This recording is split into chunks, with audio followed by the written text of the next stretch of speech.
So there was a girl on TikTok who was talking about the strangest and weirdest experiences that she had at the University of Pretoria. And I just want to speak about one that has been on my mind for years. So I studied there, and if you study at the University of Pretoria, you know how notorious the HP building is. And I used to study at the 24-hour library a lot, spend like the whole night there. And obviously, when you're there, you go outside for some air.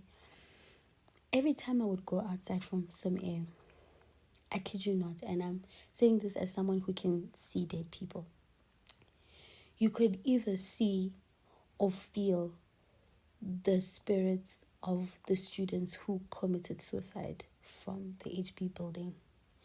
And I think that was something that stopped me from going outside for air. Or if I go outside, I don't go alone.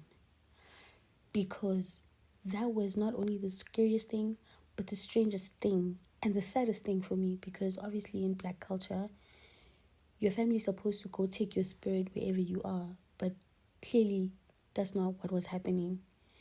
And there's so many spirits there. If you go to that camp, if you go to that building, I don't know, there's just something very off about that building. Even during the day, it's very dingy, very dark. You feel like you're not alone. Sometimes you feel like you're being watched. Sometimes you just feel very overwhelmed being in that. Even the corridors, they're very weird, and even the elevators. And that was the strangest thing. And I could not tell anyone this because at the time, how do I explain to people that I can see dead people? A. B. People are just gonna be like, girl, are you schizophrenic? But like, that's so crazy.